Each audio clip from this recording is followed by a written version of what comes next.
બોલીએ દશા માત કી જય.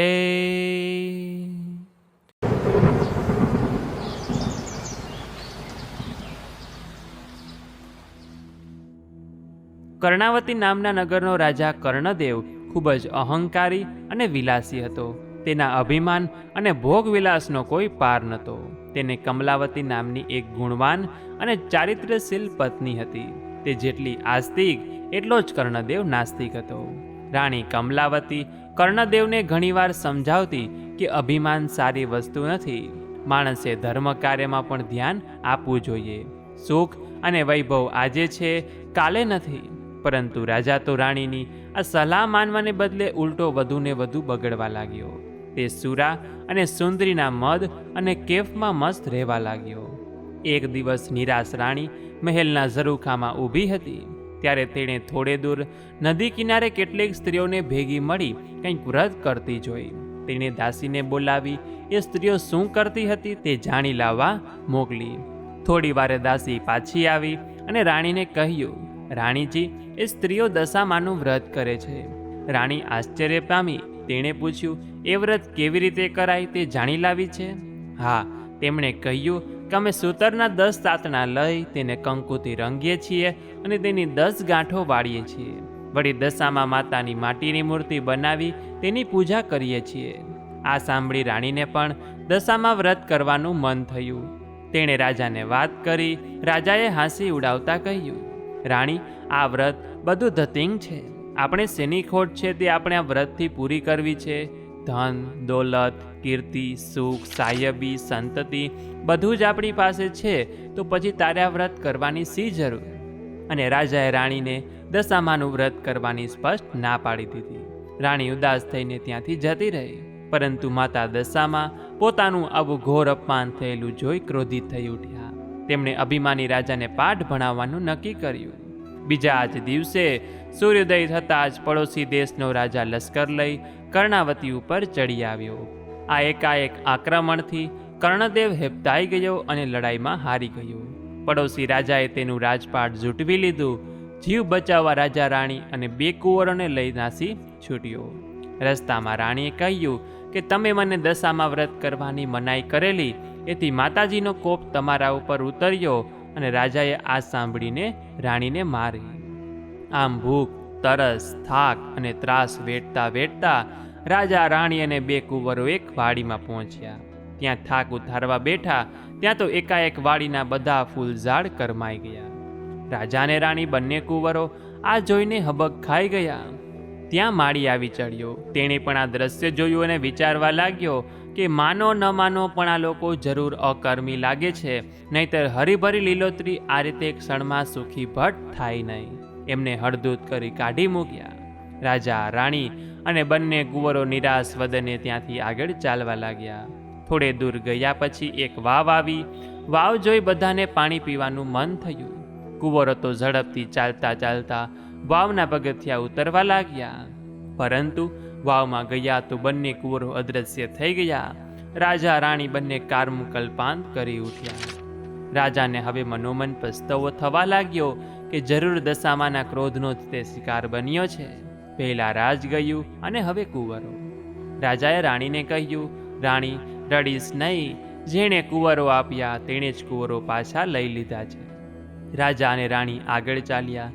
ચાલતા ચાલતા તેઓ એક ગામના પાદરે પહોંચ્યા.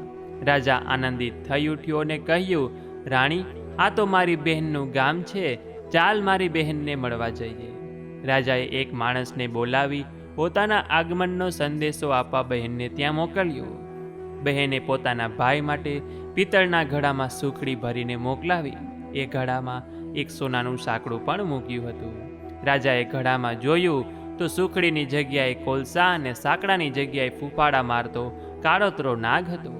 આ જોઈ રાજા ક્રોધથી રાતોપીળો થઈ ગયો. તેના માન્યામાં ન આવ્યું કે સગી બહેને ઘડામાં તેના માટે સાપ મોકલાવ્યો હતો, પરંતુ તે હકીકત હતી. રાજા માથું પકડી વિચાર કરવા લાગ્યો તો તેને સમજાયું કે આ બધું દશામાના ક્રોધનું પરિણામ છે. આથી તેણે ઘડના ભોયમાં જ દાટી દીધો. રાજા અને રાણી આગળ વધ્યા. ચાલતા ચાલતા એક નદી આવી. નદી કિનારે ઝેબડાની વાડી હતી. રાણીને ખૂબ ભૂખ લાગી હતી તો તેણે રખેવાળને એક ચીબડું આપવા કહ્યું. રખેવાળને રાણી પર દયા આવી. તેણે રાણીને એક ચીબડું આપ્યું. રાણીએ ચીબડાને સાડીના છેડાથી ઢાંકી દીધું. રાણીને થયું કે કોઈ કૂવાના કિનારે શાંતિથી ચીબડું ખાઈ પાણી પીશું. રાજા રાણી થોડે દૂર ગયા તો ત્યાં જ તેમની પાછળ સૈનિકો આવી પહોંચ્યા. તેમને બંનેને રોક્યા અને તેમને ઝડપી લીધી. તેમણે રાણીની સાડીના છેડામાં ઢાંકેલું નાસી ગયેલા રાજકુંવરનું માથું સંતાડેલું મળ્યું. મા દશામાના ક્રોધને લીધે રખેવાળે આપેલું ચીબડું રાજકુંવરનું માથું બની ગયું હતું. સૈનિકો ક્રોધે ભરાયા અને તેમને દોરડેથી બાંધી રાજાની સામે લઈ ગયા. રાજાએ પણ ગુસ્સે થઈ તેમને તાત્કાલિક જેલમાં પૂરી દેવાનો આદેશ કર્યો. જેલમાં બેઠા બેઠા રાજા રાણી આ ઘટના ઉપર શાંતચિત્તે વિચારવા લાગ્યા. તેમને ખાતરી થઈ ગઈ કે જે કંઈ બનાવો બની રહ્યા હતા તે બધા દશામાના કોપને લીધે જ બની રહ્યા હતા. તેથી હવે યેન કેન પ્રકારે દશામાના ક્રોધને તો શાંત પાડવો જ રહ્યો. આથી દશામાને રીઝવવા રાણીએ તેમની તપશ્ચર્યા શરૂ કરી. 10 દિવસ સુધી રાજા રાણીએ માના નામના જપ કર્યા, નકરોડા ઉપવાસ કરી, માની માનસિક સેવા પૂજા કરી, પોતે કરેલી ભૂલોને ક્ષમા કરવા માની યાચના કરી. રાજા રાણીની હાર્દિક ભક્તિ જોઈ મા દશામાં તેમની ઉપર પ્રસન્ન થયા અને તેમને સપનામાં દર્શન દીધા. આશ્વાસન આપ્યું કે ચિંતા કરશો નહીં, સૌ સારાવાના થશે. બીજા દિવસે શત્રુ રાજાએ સપનામાં આવી મા દશામાએ કહ્યું, હે રાજા, તે નિર્દોષ પતિ પત્નીને વગર વિચારીએ જેલમાં પૂર્યા છે. તેથી કાલે સવારે તું એમને છોડી મૂકજે, નહીંતર તારો સર્વનાશ થશે. અને હા, તારો કુંવર રિસાઈને જતો રહ્યો છે, તે હજી જીવિત છે, તે સવારે ત્યાં આવી જશે. સવારે કુંવર ક્ષેમકુશળ પાછું આવી જતા શત્રુ રાજાએ રાજા રાણીને જેલમાંથી છોડી મૂક્યા. રાજા રાણી દશામાં માતાનો આભાર માનતા અને ગુણગાન ગાતા ત્યાંથી આગળ ચાલ્યા અને બહેનને ગામ આવી પહોંચ્યા. રાજાને પેલો જમીનમાં દાટેલો ઘડો યાદ આવ્યો. તેણે જમીન ખોદી ઘડો બહાર કાઢ્યો અને અંદર જોયું તો તેમાં સુખડી અને સોનાનું સાંકડું હતું. બહેનને પણ ભાઈના આગમનની ખબર પડી તો ભાઈ ભાભીને લેવા સામે આવી.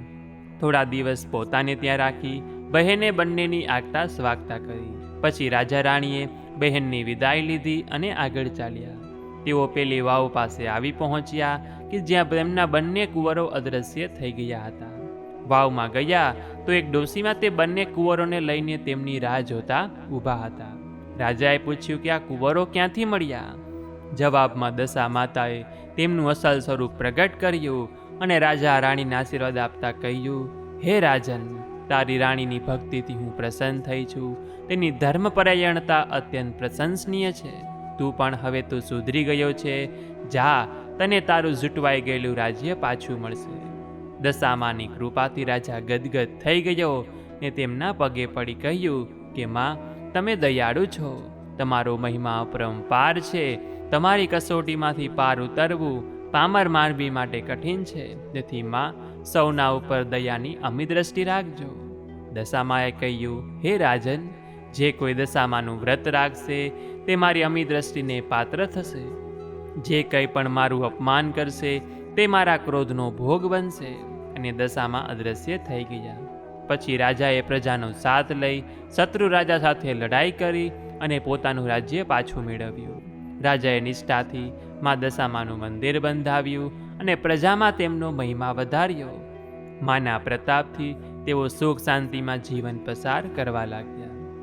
હે દશામાં, તમે જેવા રાજા રાણીને ફળ્યા તેમ સર્વને ફળજો. વ્રત કરનાર, વાર્તા લખનાર, વાર્તા વાંચનાર સર્વની દશા સુધારજો. સુખ સંપત્તિ અને સંતતિ આપજો. શ્રદ્ધા અને વિશ્વાસ સાથે સન્નિષ્ઠા પ્રદાન કરજો. તો બોલીએ દશા માત કી જય.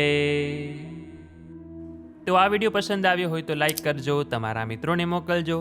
અમારી ચેનલમાં નવા હોય તો સબસ્ક્રાઈબ કરવાનું ભૂલતા નહીં, કે જેથી કરીને આવા જ અવનવા વિડીયો આપને મળતા રહે.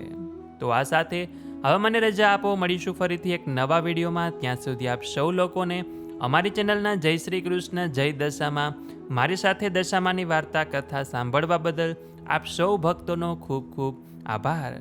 દશામાની કૃપા આપ સૌ લોકો ઉપર બની રહે, બસ એવી જ અમે પ્રાર્થના કરીએ છીએ.